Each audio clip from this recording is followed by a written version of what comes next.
Man, oh man, there's a lot of grain in this shop today.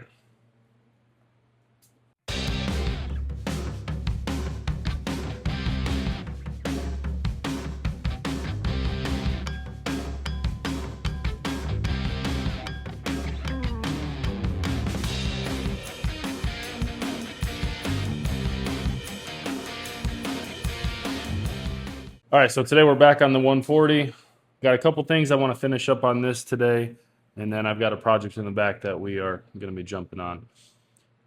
Today I want to finish up the air intake. I need to connect the fuel tank back up. I'm going to go ahead and do an oil change on the engine because that has not been done yet. And we're going to throw some oil back in the transaxle. All right, so we'll go ahead and throw this cover on. I don't have the gasket for it. I don't think it's really going to do me much harm because realistically I don't really work this thing anyways. Okay, got one in, or one started anyways. You don't want to tighten them all the way down because you want it to line up. Get all your screws in first and then go ahead and tighten them all down. Got our nice new filter. Looks fancier than the machine itself. And then our cover. And we, of course, have to do the instructions facing up. Okay. That one's checked off the list. I probably should have put the fuel line on first because our fuel line goes right there. Right there. But I just want to struggle today, I guess. We'll set the tank down in its spot. And make sure we put our clamp on first.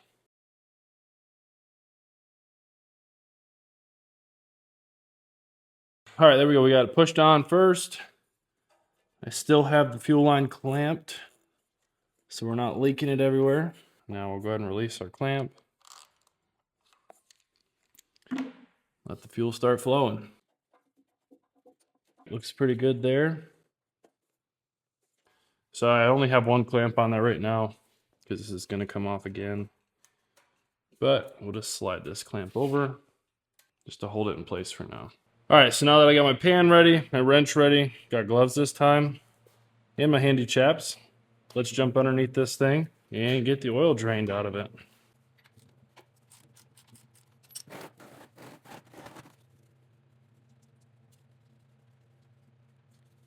Look at that.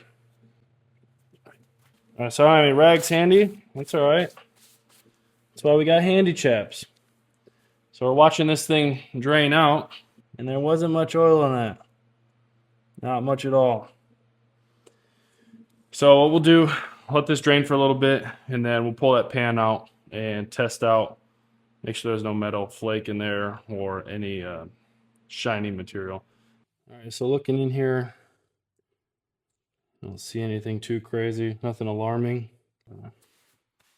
All right, so let's fill this thing up with some AMSOIL, get some of that good juice in there, and hopefully she'll be a little bit happier. Take her dipstick out, and I got this little curved funnel. I picked this up on that snowmobile rebuild I was doing to get into the radiator cap. Didn't work, but hey, it's kind of a cool little funnel. So I got that set up. Let's go ahead and start dumping some oil in it. So we got some AMSOIL, 100% synthetic 10W30.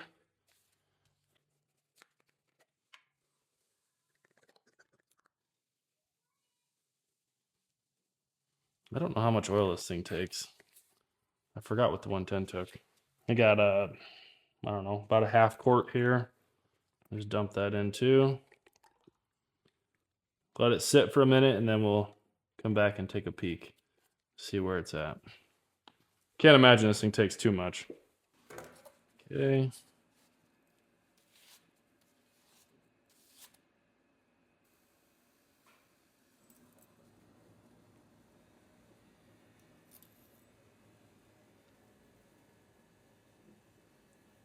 All right, we're good. Nice, that was easy. All right, so now we will jump on the transaxle. It is bone dry. Oh, I may need a different funnel than that. Well, I don't have a funnel small enough, So we're going to wing it and more than likely make a mess. Now I know I'm supposed to be using the John Deere turf guard for this thing, and I will eventually. I'm just putting this in there to make sure there's no leaks, make sure everything's good to go on it, and then we'll go through and change all the fluids again.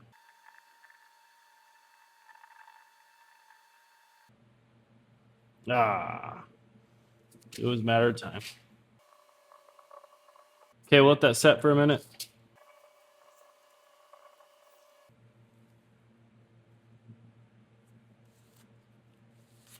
Right on the money.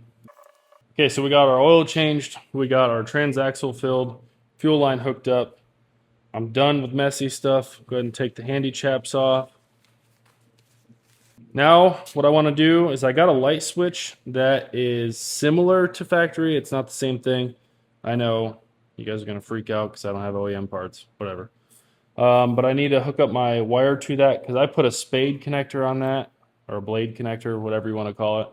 But I need a loop. So I need to adjust this. What I might end up doing, more than likely, instead of messing with this nice wiring harness, is just throw a small jumper in there to go from a blade to a loop.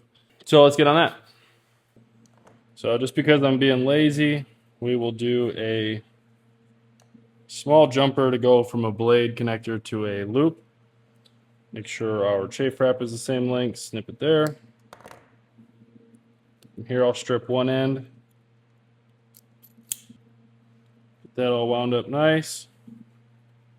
Got our male end of a blade connector.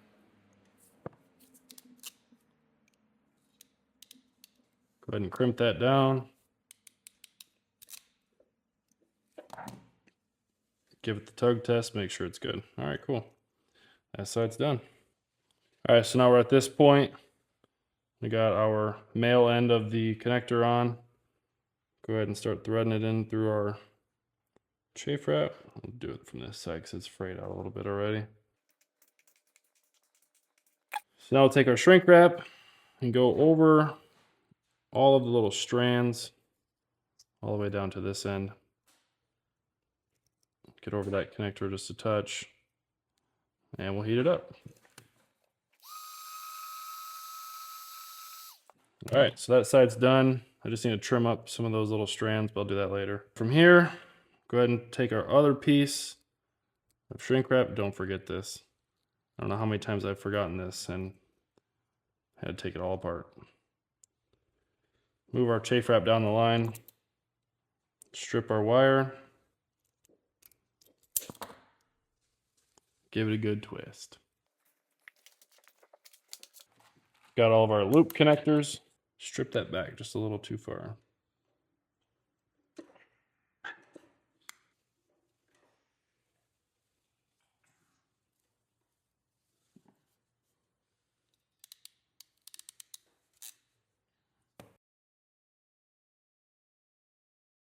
All right, so what I found with these connectors, you want to shrink wrap itself first before you put your chafe wrap over it. Okay, that's good. Release my chafe wrap and bring our shrink wrap down. All right, that's not the cleanest job, but it'll work. Okay, we'll start by pulling our screw out. That way we can connect this side first. How much are we putting on that I dropped this screw?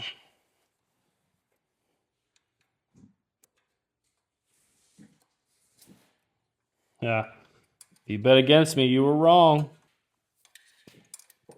All right, so I got the screw through the loop connector on the little harness that I just built.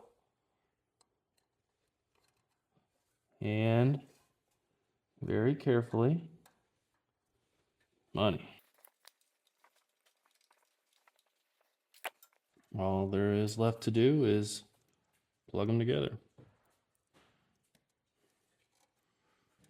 Here, I'll just do this, since these aren't bolted up yet. Go behind the ammeter there. Bada boom, bada bang. All right, guys, that's going to wrap us up today. We got the oil change done. We got fluid in the rear axle and the hydraulic system. We got our light switch wired. We got our fuel tank hooked back up as well as our intake. Up next, we need to put the battery tray back in. We need to get a battery for this, throw it in, test fire it, make sure there's no leaks in the hydraulic systems because we haven't tested that yet. We do know the engine runs, but we have not tested the hydraulic system yet. Once we're done there, we can go ahead and put all the body panels back on, get it cleaned up, and go ahead and get some tires on order for it. I'm thinking more of the ag tires, but I'm not too sure. Maybe do the 3-blade up front. Let me know what you guys think looks good. If you like the video, give me a like. And if you want to check out more, subscribe. Thanks.